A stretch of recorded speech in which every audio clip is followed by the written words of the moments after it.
Hello. അപ്പോൾ കൃഷ്ണകുമാറിൻ്റെ മകൾ ദിയ കൃഷ്ണയാണ് ഇപ്പോഴത്തെ എയറിൽ നിൽക്കുന്നത്. അവർക്കിത് സ്ഥിരം പരിപാടിയാണ്, അല്ലാതെ ഇത് അവർക്കൊരു പുത്തരിയായിട്ടുള്ള കാര്യമല്ല. കൃഷ്ണകുമാറിൻ്റെ 4 മക്കൾക്കും എന്തെങ്കിലുമൊക്കെ കിട്ടും ഒന്ന് റീച്ച് ആവാൻ വേണ്ടിയിട്ട്. ഒന്നാമത്തെ കാര്യം, അങ്ങോട്ട് 4 മക്കൾക്കും നല്ല അഹങ്കാരമുണ്ട്, സംസാരത്തിൽ നല്ല അഹങ്കാരമുണ്ട്. എന്തുകൊണ്ടായിക്കൂടാ? കാശിന് കാശ്, സൗന്ദര്യത്തിന് സൗന്ദര്യം, വിദ്യാഭ്യാസം, പിന്നെ പോരാത്തിന് എന്തൊക്കെയോ ഞങ്ങൾക്ക് പ്രത്യേകിച്ചുണ്ട് എന്നുള്ള ഒരു ഭാവത്തിലാണ് ആ കുട്ടികൾ. അപ്പോൾ ഇപ്പം ഈ കാശുണ്ടെങ്കിൽ അല്ലെങ്കിൽ സൗന്ദര്യം ഉണ്ടെങ്കിൽ അല്ലെങ്കിൽ എന്തൊക്കെയോ ഉണ്ട് എന്ന് തോന്നി അഹങ്കാരം കാണിക്കാമോ എന്ന് ചോദിച്ചു കഴിഞ്ഞാൽ നമ്മുടെ മോഹൻലാലിൻ്റെ മോൻ പ്രണവിന് എന്താ അഹങ്കാരമാണ് നമ്മൾ വേണം. അപ്പോൾ അതല്ല ശരിക്കും അതിൻ്റെ ഒരു റീസൺ എന്ന് പറയുന്നത്. അപ്പോൾ ഇതൊക്കെ ഉണ്ടെങ്കിലും അഹങ്കാരത്തിൽ സംസാരിക്കണമെങ്കിൽ അത് അവർ സ്വയം അങ്ങനെ ആയി തീർന്നാണ്, സ്വയം അങ്ങനെ സംസാരിക്കുന്നതാണ്. കാര്യം ഇതിനു മുമ്പ് ഇവർക്ക് ഈ അമ്മ എന്നുള്ള പേരിനോട് എന്തോ ഒരു പ്രശ്നമുണ്ട്. കാരണം എന്ന് വെച്ച് കഴിഞ്ഞാൽ ഇതിന് മുന്നേ ഇതിൻ്റെ അനിയത്തി ഒരു പെൺകൊച്ച് ഇത് പ്രഗ്നൻ്റ് ആയിരുന്ന സമയത്ത് ആരോ ഒരാൾ മയക്കും പിടിച്ചിട്ട് ചെന്ന് ചോദിച്ചു, കുഞ്ഞമ്മയാവാൻ പോവാണല്ലോ, അപ്പോൾ ഇനി കുഞ്ഞമ്മ എന്നുള്ള വിളി കേൾക്കുമല്ലോ, അത് എന്തെങ്കിലും തോന്നുന്നുണ്ട്. അപ്പോൾ കുഞ്ഞമ്മ എന്നെങ്ങാനും എന്നെ ആ കുഞ്ഞ് വിളിച്ചാൽ വിവരം അറിയും ആ കുഞ്ഞത് ജനിച്ചിട്ടില്ല, അല്ലാണ്ട് എന്നെ പറഞ്ഞതാണ് അനിയത്തി.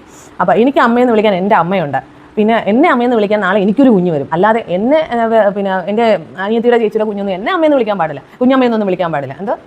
എന്നെ എൻ്റെ പേരെടുത്ത് വിളിക്കുന്നതാണ് എനിക്കിഷ്ടം. അതിൻ്റെ അപ്പോൾ ഒന്ന് ആലോചിച്ചു. അത് കഴിഞ്ഞിട്ട് ഞാൻ ചോദിക്കട്ടെ, ഹസ്ബൻഡിന് ഈ ലോകത്ത് നമുക്ക് നമ്മുടെ അമ്മയോളം പ്രായമുള്ള ആരെ വേണമെങ്കിലും നമുക്ക് അമ്മ എന്ന് വിളിക്കാം. അതാണ് ഒരു പ്രയോറിറ്റി, അതൊരു പരിഗണന, അതൊരു ബഹുമാനം. ഇത് പോലും മനസ്സിലാക്കാൻ പറ്റാത്ത ഇവളുമാരടുത്ത് എന്ത് പറയാനാണ്? പിന്നെ പോരാത്തന്നെ അവർ ഉപയോഗിച്ച ഒരു വാക്ക്, വഴിയിൽ നിൽക്കുന്നവരെയൊക്കെ കയറി അമ്മയെന്ന് വിളിക്കും. വഴിയിൽ നിൽക്കുന്നവരെ കയറി അമ്മയെന്ന് വിളിക്കാനല്ലല്ലോ ഇവിടെ ആൾക്കാർ ചോദിച്ചത്. അശ്വിൻ്റെ അമ്മയെ അമ്മയെന്ന് വിളിക്കാത്ത എന്താണെന്നാണ് ചോദിക്കുന്നത്. അശ്വിൻ്റെ അമ്മ എന്ന് പറഞ്ഞാൽ അവളുടെ ഹസ്ബൻഡിന്, അത് ഭർത്താവിൻ്റെ അമ്മയാണ്.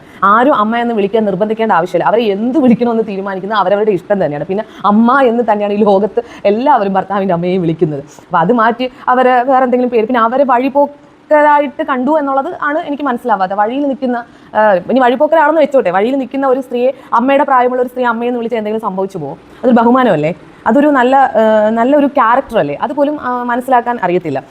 ഇവർക്ക് എന്തോ പ്രശ്നമുണ്ട്. ഇവരുടെയൊക്കെ സംസാരം ഇങ്ങനെയാണ്, ഭയങ്കര അഹങ്കാരം പിടിച്ച സംസാരം. ഇവരുടെ പുറകിൽ നിന്ന് ദയവ് ചെയ്ത് മയക്കും പിടിച്ച് ചെന്ന് നിൽക്കുന്നവരോട് ആദ്യം അടി കൊടുക്കാൻ. ഇതൊക്കെ വൈറലാക്കി മാറ്റുന്നവരെ വേണം ആദ്യം അടി കൊടുക്കാൻ. ഇവരെന്തെങ്കിലുമൊക്കെ ഈ ദിയാകൃഷ്ണ എന്ന് പറഞ്ഞ പെണ്ണ് ഒരു ഷോപ്പ് നടത്തി, അതിൽ നിന്ന് എന്തോ കട്ടുകൊണ്ട് പോയി. വർഷങ്ങളായിട്ട് അവർ കട്ടുകൊണ്ടിരുന്നിട്ട് ഓഡിറ്റിംഗ് ഇല്ല, കാര്യങ്ങളില്ല. വർഷങ്ങളായിട്ട് അവർ ലക്ഷങ്ങൾ കട്ടുകൊണ്ട് പോയിട്ട് ഇവരൊന്നും ഇത് അറിഞ്ഞില്ല. അത് പിടിച്ച് അതുങ്ങളെ കണ്ടാൽ വെള്ളം കുടിച്ച് കിടന്നതാണെന്ന് തോന്നില്ല. അവരാണ് ലക്ഷങ്ങൾ കട്ടു എന്ന് പറയുന്നത്. എനിക്കറിയില്ല അതിൻ്റെ സത്യാവസ്ഥ. പിന്നെ അതിൻ്റെ ഒന്നുമില്ല, ഭയങ്കര വൈറലായി, എന്തായെന്ന് അറിയത്തില്ല. ഇതൊക്കെ ഇവരുടെ നാടകമാണോ എന്നൊന്നും നമുക്കറിയത്തില്ല. റീച്ച് ആവാൻ വേണ്ടി പലരും പലതും ചെയ്യും. മനസ്സിലാക്കുക. സ്ത്രീകൾക്ക് എന്തിൻ്റെ കേടാന്ന് എനിക്ക് അറിഞ്ഞൂടെ. സ്റ്റോപ്പിൽ നിർത്തിയില്ല എന്ന് പറഞ്ഞ് ബസ്സിൻ്റെ ഗ്ലാസ് അടിച്ചു പൊട്ടിച്ച ഏതോ ഒരു സ്ത്രീ. അത് കഴിഞ്ഞിട്ട് സ്ത്രീകൾക്ക് സൗജന്യ യാത്ര, അത് വെറും വാഗ്ദാനമായിരുന്നു. മന്ത്രി സത്യപ്രതിജ്ഞ പോലും ചെയ്തിട്ടില്ല. ഇതൊക്കെ പ്രാബല്യത്തിൽ വരിക എന്നുള്ളൊരു സംഭവമുണ്ടേ. ഇതൊക്കെ ഒഫീഷ്യലി പ്രാബല്യത്തിൽ വരണം. അതിന് മുന്നേ തന്നെ സമരം, ബസ്സിൽ കയറിയിട്ട് ടിക്കറ്റ് എടുക്കൂല. പാവം കണ്ടക്ടർമാരുടെ വായിട്ടത്തടിക്കുക പെണ്ണുങ്ങൾ. എന്ത് പെണ്ണുങ്ങളാണിത്?